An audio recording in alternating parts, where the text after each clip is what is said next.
أعوذ بالله من الشيطان الرجيم. بسم الله الرحمن الرحيم. يا بني إسرائيل اذكروا نعمتي التي أنعمت عليكم وأني فضلتكم على العالمين. اے اولاد اسرائیل،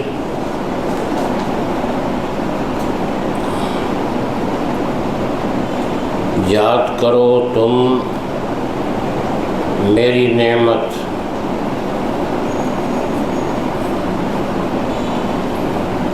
التی انعمت علیکم، جو میں نے نعمت کی تم پر، التی وہ جو، انعمت نعمت کی میں نے، علیکم تم پر،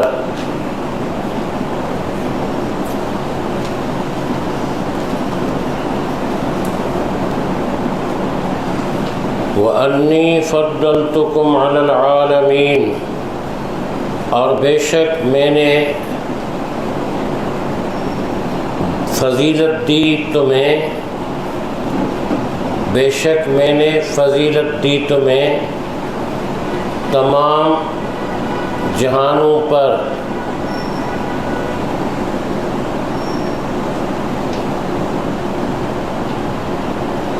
علی العالمین تمام جہانوں پر۔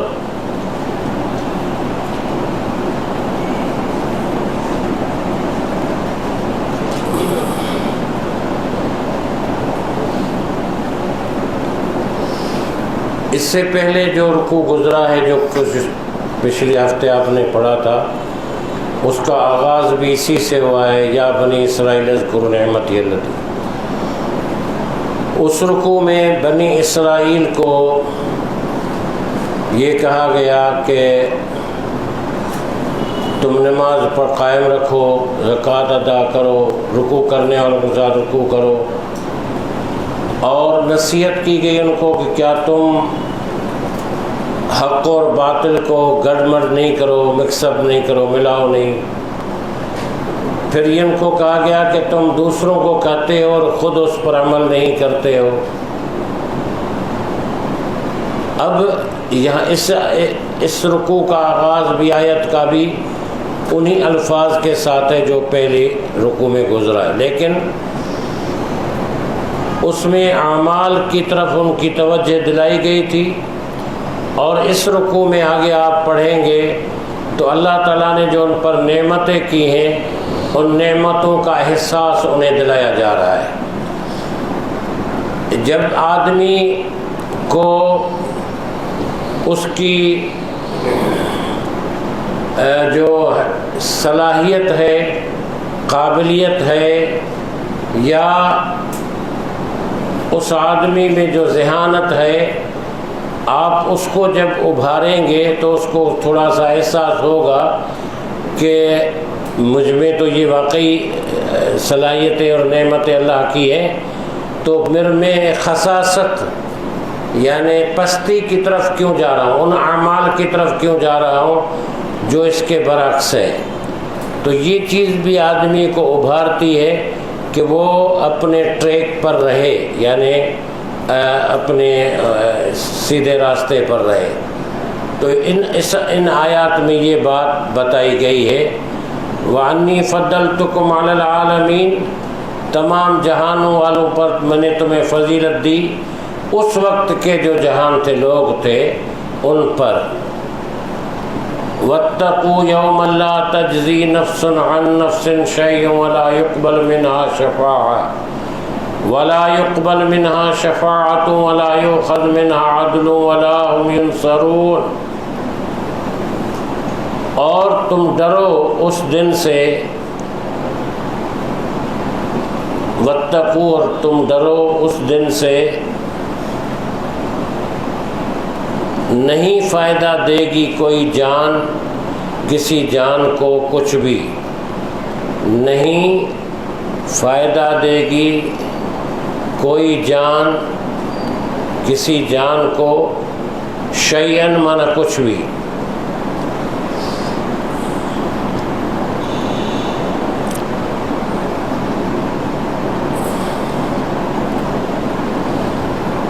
نہ قبول کی جائے گی اس سے کوئی سفارش،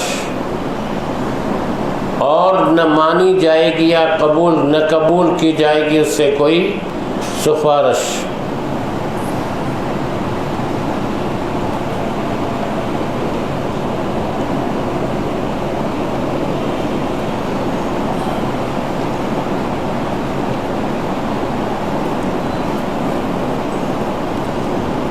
اور نہ لیا جائے گا اس سے کوئی بدلہ، ولا یؤخذ، اور نہ لیا جائے گا منہا اس سے، یعنی اس جان سے، عدل، کوئی بدلہ۔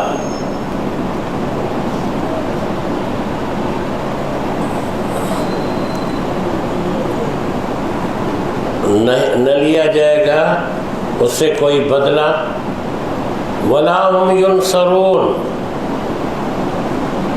اور نہ ان کی مدد کی جائے گی۔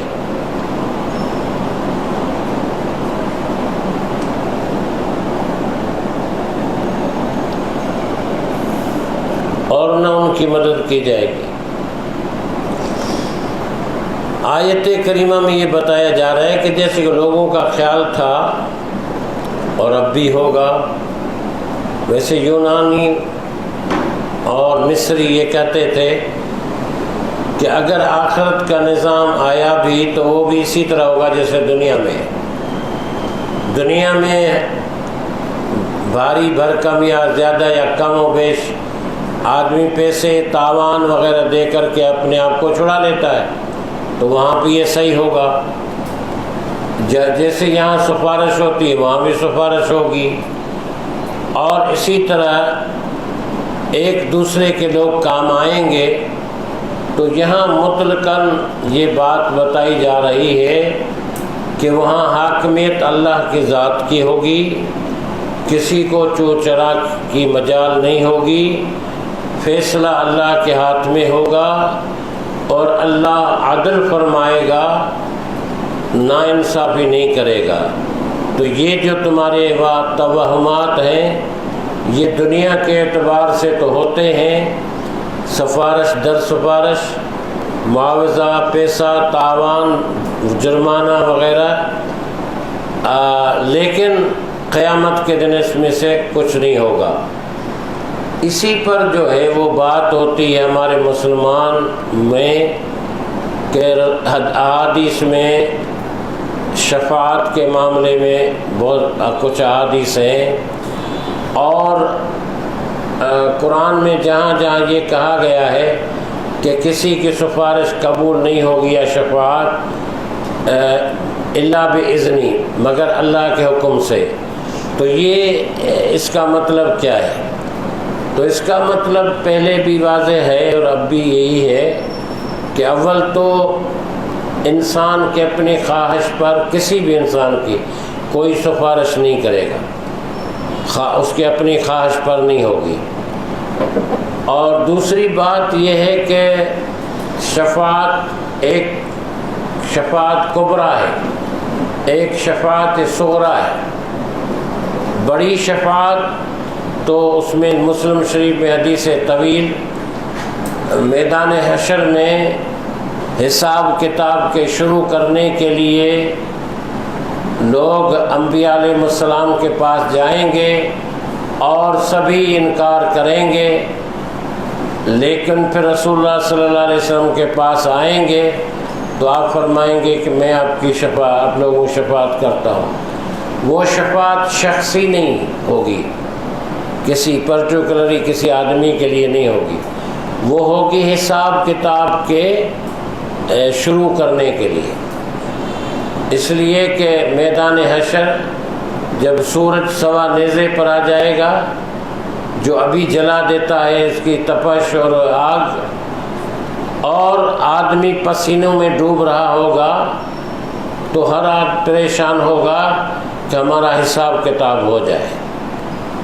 تو وہ حساب کتاب کے شروع کے لیے نبی صلی اللہ علیہ وسلم کی یہ شفاعت کبریٰ ہے۔ پھر اللہ تعالیٰ عدل فرمائے گا، اور کچھ لوگ ادھر کچھ لوگ ادھر جائیں گے، درمیان میں بھی کچھ لوگ ہوں گے جن کے متعلق یہ بات آئی ہے کہ بعض ان کے نیک اعمال جو ہوں گے وہ بھی سفارشی ہوں گے، جیسے روزہ، نماز، قرآن کی صورتیں، یہ بھی سفارش کریں گی اور اللہ تعالیٰ ان کی سفارش کو قبول فرمائے گا۔ اب یہ ہے کہ یہ کس کے حق میں سفارش ہوگی، کس نے خلوص کے ساتھ قرآن پڑھا تھا، کس نے نیک نیتی کے ساتھ روزے رکھے تھے، اب یہ تو ہمیں معلوم ہی نہیں ہے۔ جب ہمیں معلوم نہیں ہے تو ہم اس پر تکیہ اور بھروسہ نہیں کر سکتے۔ آج میں نے جمعے کی دعا میں اپنے کہا تھا، عرض کی تھی اللہ سے کہ اللہ ہم جو تجھ سے دعائیں کریں بڑا برابر، یا اللہ یہ بھی کر دے، وہ بھی کر دے، فلاں بھی کر دے، مشکلات آسان، یہ صرف ہماری زبانی پریکٹس نہیں بنانا، بلکہ ان الفاظ کو ہمارے دل کی گہرائیوں اور دل کی آواز بنانا اور پھر اسے قبول فرمانا۔ تو لفاظی کام دنیا میں آتی ہے، چالاکی دنیا میں کام آتی ہے، لیکن اللہ کے سامنے اس قسم کی کوئی چیز نہیں ہوگی۔ تو سفارش ہوگی، لیکن یہ آخری مراحل ہوتے ہیں، اس کے ابتدائی مراحل نہیں ہیں۔ وَإِذْ نَجَّيْنَاكُمْ مِنْ آلِ فِرْعَوْنَ يَسُومُونَكُمْ سُوءَ الْعَذَابِ يُذَبِّحُونَ أَبْنَاءَكُمْ وَيَسْتَحْيُونَ نِسَاءَكُمْ وَفِي ذَلِكُمْ بَلَاءٌ مِّن رَبِّكُمْ عَظِيمٌ۔ اور جب ہم نے تمہیں نجات دی آل فرعون سے،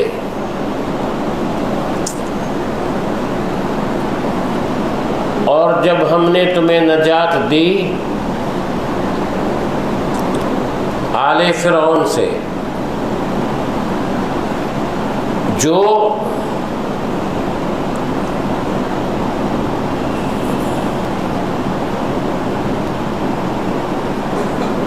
سزا دیتے تھے تمہیں، یسومونکم،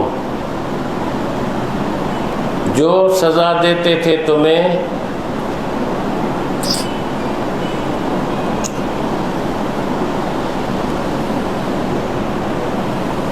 سوء العذاب، سخت ترین سزا،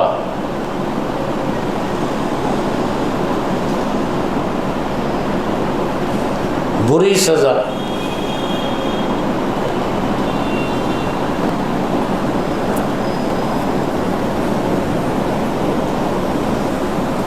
کیا سزا دیتے تھے؟ یذبحون ابناءکم، وہ ذبح کرتے تھے تمہارے بیٹوں کو، وہ ذبح کرتے تھے تمہارے بیٹوں کو،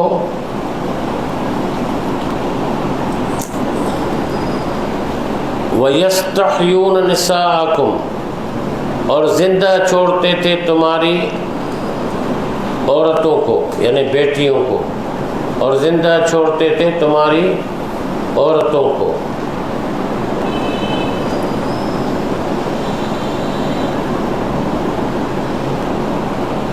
وَفِي ذَلِكُمْ بَلَاءٌ مِّن رَبِّكُمْ عَظِيمٌ، اور اسی میں آزمائش تھی تمہارے لیے رب کی طرف سے۔ وَفِي ذَلِكُمْ، اور اسی میں، بلاء معنی آزمائش، آزمائش تھی، من ربکم، تمہارے رب کی طرف سے، عظیم، بہت بڑی۔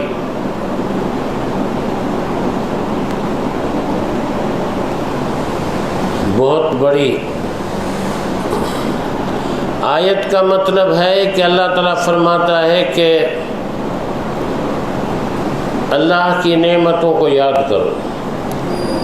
آل فرعون سے ہم نے تمہیں نجات دی، یہاں لفظ آل آیا ہے، فرعون کی کوئی آل نہیں تھی، فرعون کی کوئی اولاد نہیں تھی، اسی لیے موسیٰ علیہ السلام کو تو انہوں نے بیٹا بنایا تھا، پرورش کی تھی۔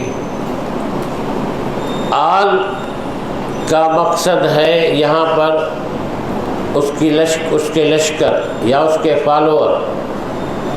اسی طرح نبی صلی اللہ علیہ وسلم کی آل ایک نسبی ہے اور ایک آل آپ کی روحانی اور نسبتی ہے. نسبی آل تو وہ ہے کہ جو آپ کے خاندان سے ہوں، پھر اس خاندان میں سے جو لوگ ایمان لائے وہ حقیقی آل آپ کی بنے. جو ایمان نہیں لائے وہ ان کی مذمت کی ہے قرآن نے. اور جو روحانی یا نسبتی اولاد ہے وہ تمام امت ہے.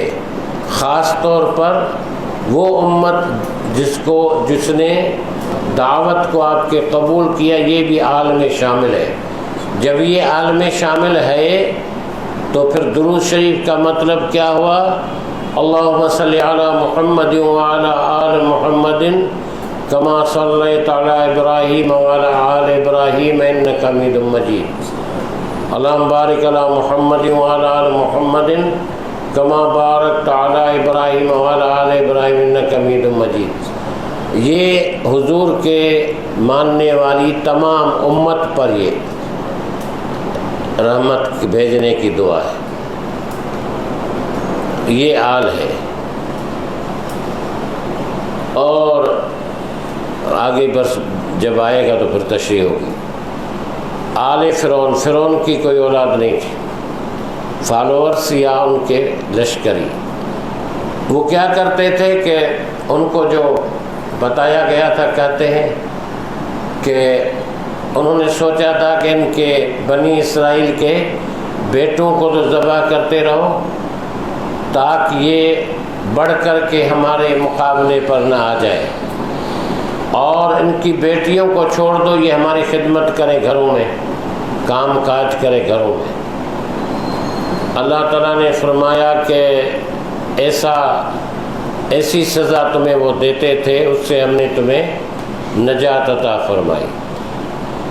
وَإِذْ فَرَقْنَا بِكُمُ الْبَحْرَ فَأَنْجَيْنَاكُمْ وَأَغْرَقْنَا آلَ فِرْعَوْنَ وَأَنْتُمْ تَنْظُرُونَ.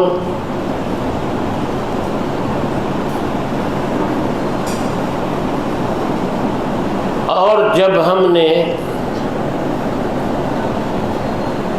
چیر دیا تمہارے لیے سمندر کو، پھاڑ دیا یا چیر دیا،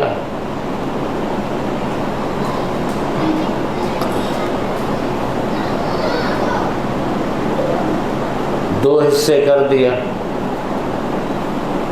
پھاڑ دیا، چیر دیا، دو حصے کر دیا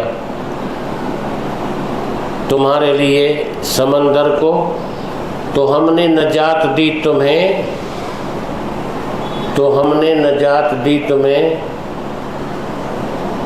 اور ڈبو دیا ہم نے آل فرعون کو، فرعون کے لشکر کو.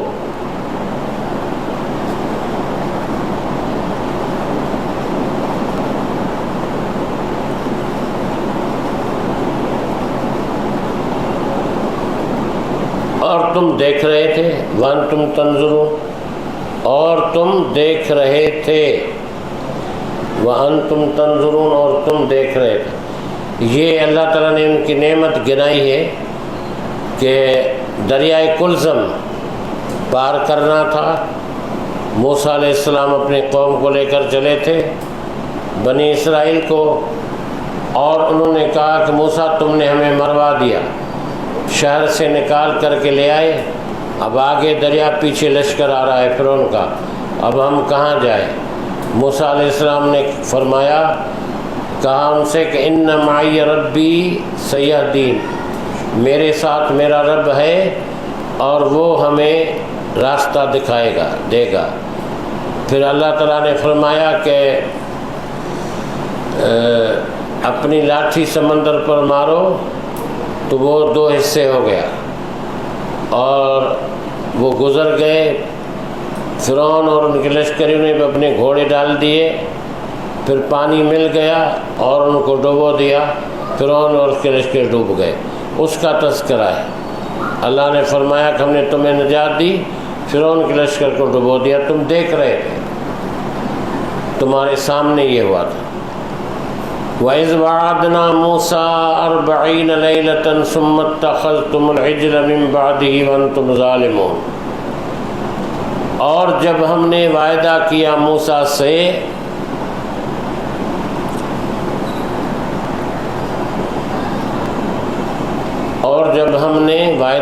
موسیٰ سے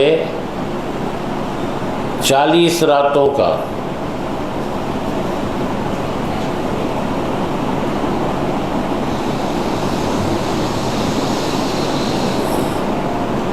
پھر تم نے بنا لیا بچڑے کو،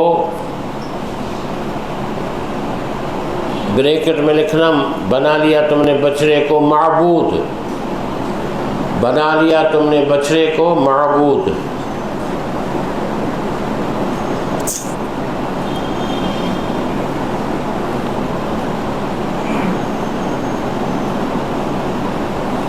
من بعدہ، کس کے بعد؟ موسیٰ کے بعد، ان کے بعد، من بعدہ ان کے بعد، یعنی موسیٰ کے بعد۔ وانتم ظالمون، جب کہ تم ظالم تھے۔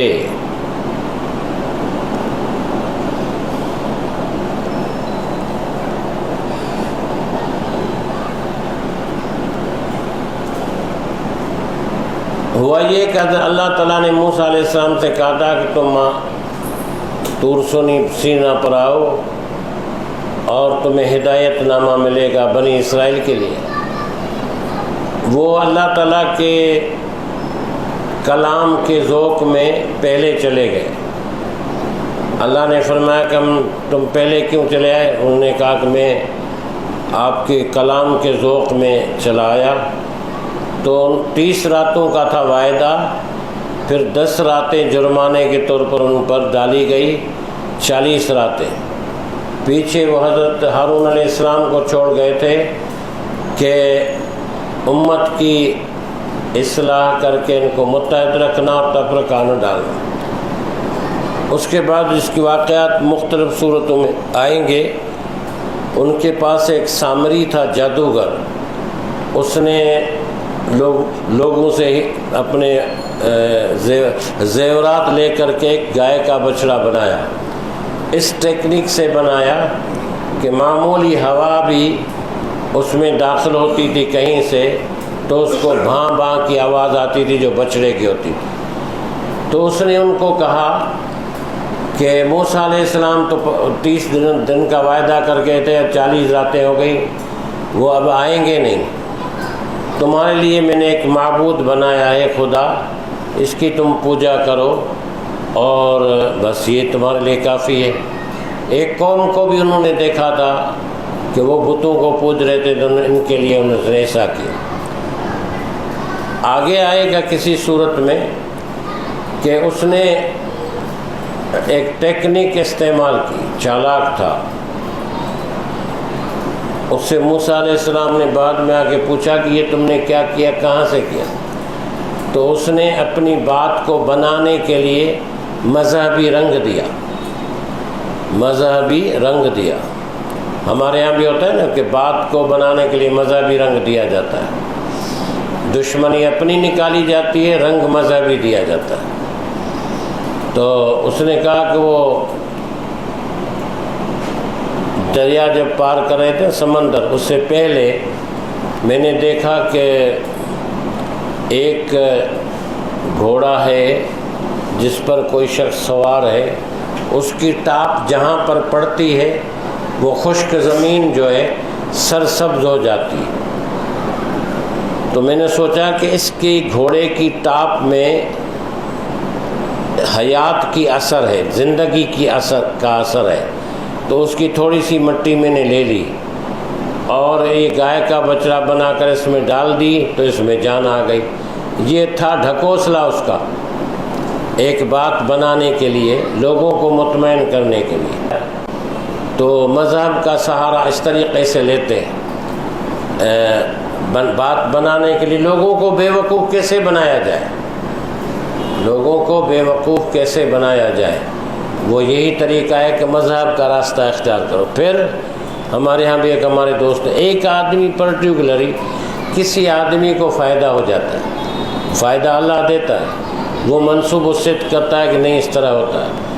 کسی آدمی کو شفا کہیں اللہ دیتا ہے، وہ منسوب اسی طرح کرتا ہے۔ تو یہ سب غلط ہے، یہ نسبت بھی غلط ہے، یہ نسبت بھی غلط ہے، ایسا ہوتا نہیں ہے۔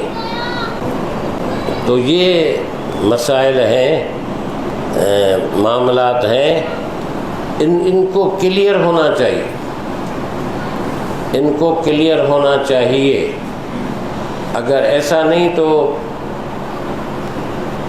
امت گمراہ ہو جائے گی، گمراہ رہے گی۔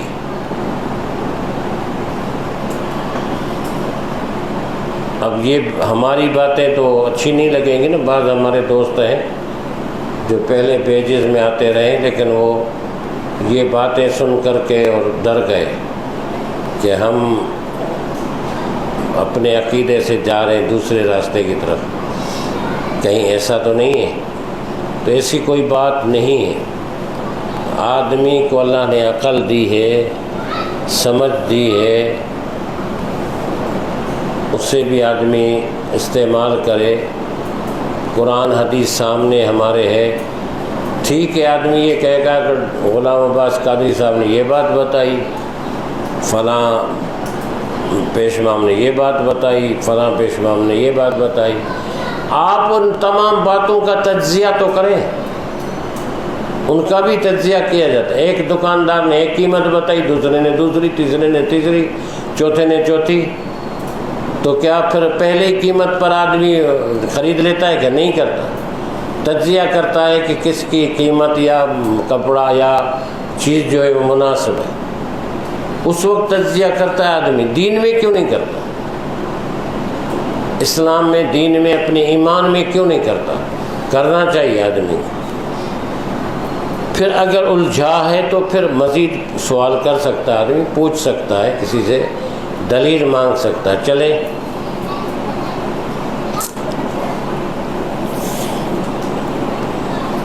ثم عفونا عنکم من بعد ذلک لعلکم تشکرون، پھر ہم نے معاف کر دیا تمہیں، ثم پھر، عفونا معاف کر دیا ہم نے، عنکم تمہیں، من بعد ذالک اس کے بعد، یعنی لعلکم تشکرون تاکہ تم شکر کرو، شاید کہ تم شکر کرو۔ من بعد ذالک اس کے بعد، لعلکم شاید کہ تم شکر کرو۔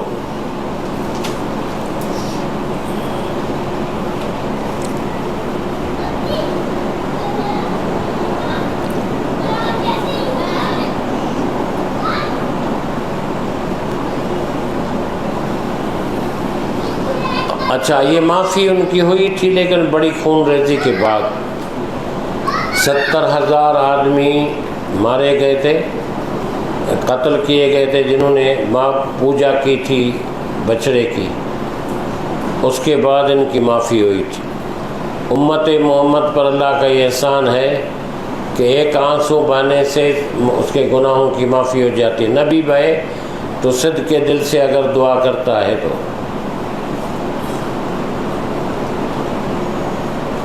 وَإِذْ آتَيْنَا مُوسَى الْكِتَابَ وَالْفُرْقَانَ لَعَلَّكُمْ تَهْتَدُونَ، اور جب ہم نے دی موسیٰ کو کتاب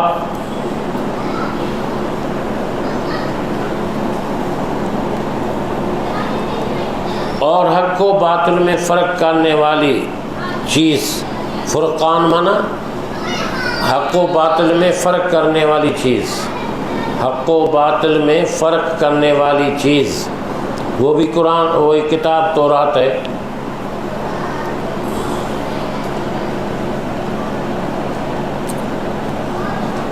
لعلکم تہتدون، شاید کہ تم ہدایت پا جاؤ۔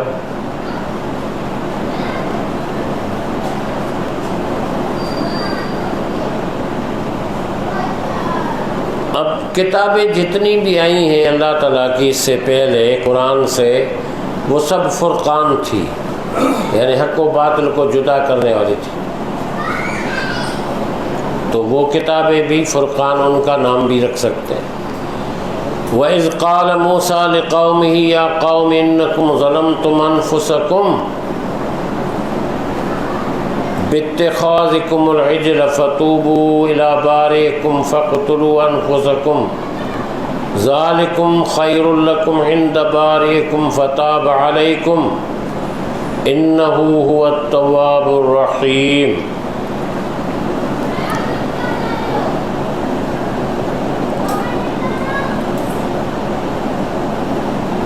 اور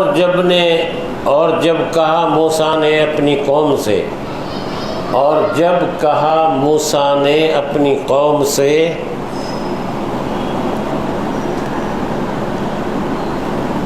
اے میری قوم، بے شک تم نے ظلم کیا اپنے آپ پر، انکم بے شک تم نے ظلم کیا، انفسکم اپنے آپ پر، کیا ظلم کیا؟ باتخاذکم العجل،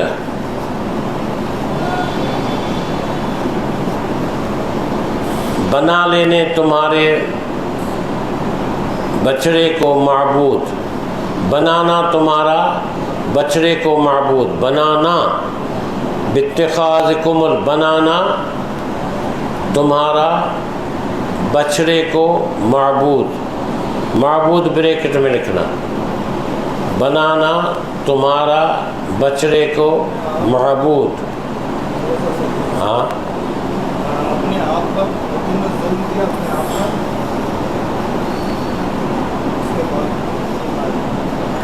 یہی تو باتخاذکم العجل، بنانا تمہارا عجل بچڑے کو کیا بنانا، انڈرسٹوڈ ہے معبود بنانا، تو معبود بریکٹ میں لکھیں۔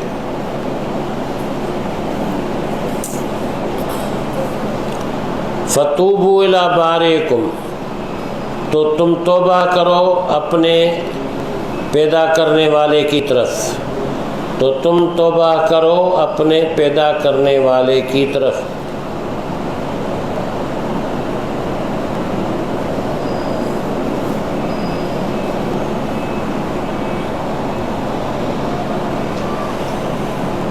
عند بارئکم، باری اللہ کا نام ہے، هو اللہ الخالق البارئ المصور له الاسماء الحسنى، بارئ مانا نئے سرے سے پیدا کرنے والا، فتاب علیکم،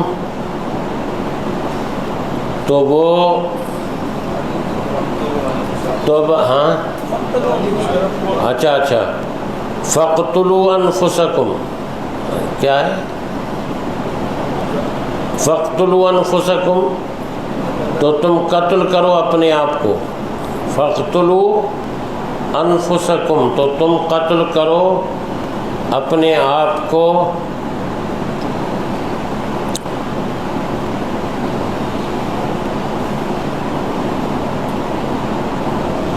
ذالکم خیر لکم عند بارئکم، یہ بہتر ہے تمہارے لیے تمہارے پیدا کرنے والے کے نزدیک، یہ بہتر ہے تمہارے لیے تمہارے پیدا کرنے والے کے نزدیک،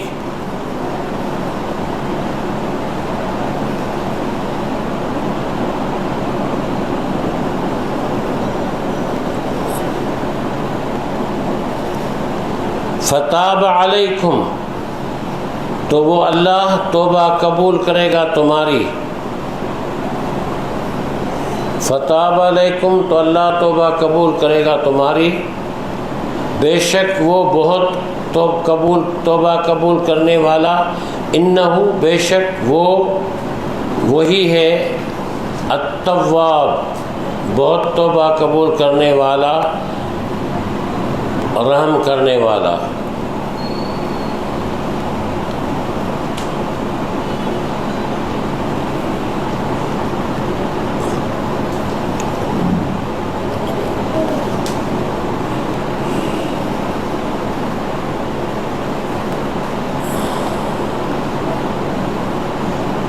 وضاحت یہیں تک پڑھتے ہیں، باقی کل رکوع پورا ہوگا انشاءاللہ۔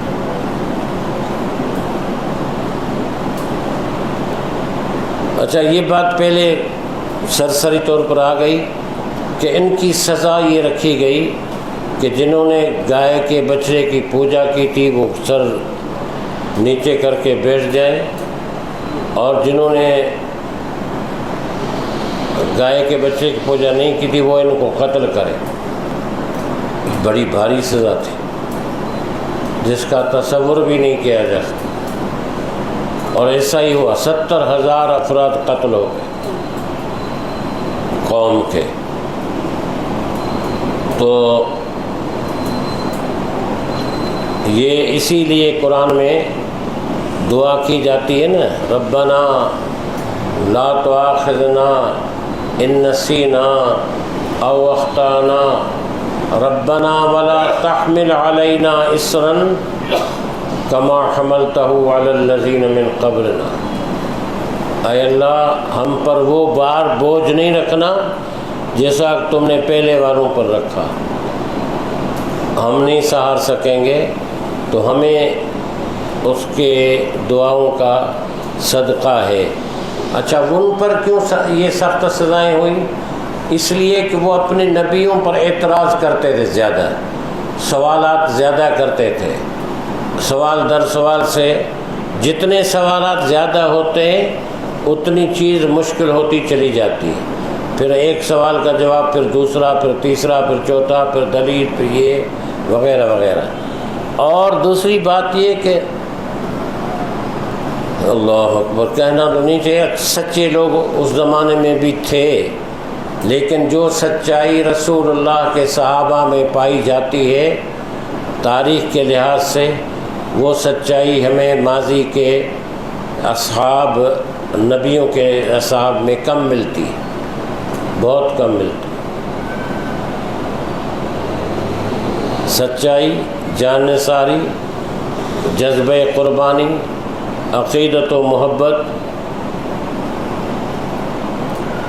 اس کی مثالوں سے تاریخ اور سیر صحابہ بھری ہوئی۔ ٹھیک ہے، بات بتائیے کہ وہ سوالات بہت زیادہ کرتے ہیں، کیا وہ سوالات جو ہے صرف وقت ضائع کرنے کے لیے سوال کرتے جاتے تھے یا سیکھنے کے لیے؟ اب نبیوں سے جو سوال کرتے تھے وہ ان کو تکلیف پہنچانے کے لیے کرتے تھے، اور ضد کے لیے کرتے تھے، بحث برائے بحث کے لیے کرتے تھے۔ سوال سمجھنے کے لیے کرنا جائز ہے، 10 دفعہ بھی کر سکتا ہے آدمی سمجھنے کے لیے، اگر اس کی نیت ہو سمجھنے کی، اور نہیں تو سوال جو ہے وہ پریشان کرنے کے لیے بھی ہوتا ہے کسی کو، تو ان کا یہ طریقہ۔ اچھا، یہ ابھی آپ نے بتایا کہ 70,000 جو لوگ قتل کیے گئے، تو یہ وہ لوگ تھے جنہوں نے بچڑے کو پوجا، اور جنہوں نے قتل کیا انہوں نے بچڑے کو نہیں پوجا۔ تو توبہ کس کی قبول ہوئی؟ جنہوں نے بچڑے کو نہیں پوجا یا جن کو قتل کیا گیا ان کی توبہ قبول ہوئی؟ نہیں، مطلب جنہوں نے نہیں پوجا تھا ان سے تو مطالبہ توبہ کا نہیں ہوا ہے۔ تو جو قتل ہو گئے وہ ان کی توبہ قبول ہونے کے بعد وہ قتل ہوئے، تو یعنی کہ ان کے لیے کہا جا سکتا ہے؟ نہیں، ان کی سزا یہ تھی کہ یہ ہوگا تو پھر اللہ تمہاری توبہ قبول کرے گا۔ وہ قتل ہونے کے بعد ان کی توبہ قبول ہو گئی؟ ہاں، فتاب علیہ ہے نا، یعنی اللہ پھر تم پر توجہ کرے گا، یعنی کہ انہوں نے رجوع کر لیا تھا بعد میں، ہاں، ان کی سزا قتل کے طور پہ کی گئی، ان کی توبہ قتل تھا، ان کی توبہ جو تھا وہ قتل تھا۔ قتل تھا۔ دیکھیں نا، ان کے ہاں عبادت کا وقت آ جائے تو کسی صومعے میں، کسی عبادت خانے میں کے بغیر باہر نہیں کر سکتے تھے، کسی عبادت خانے میں جا کر کے کرنا لازمی تھا۔ ان کے لیے کپڑا ناپاک ہو جائے تو اس کو کاٹنا ہوتا تھا، اور بہت ساری دوسری چیزیں بھی تھیں۔ الحمدللہ رب العالمین، الصلاۃ والسلام علی سیدنا محمد۔ یا اللہ، قرآن کریم کو سمجھنا ہمارے لیے آسان فرما۔ یا اللہ، اس سے شگفتگی، وابستگی اور سے سمجھنے کی ہمیں توفیق عطا فرما، اس کی برکتیں ہمیں نصیب فرما دین دنیا آخرت میں۔ اللہم صلی علی محمد النبی الامی وآلہ صحبہ اجمعین۔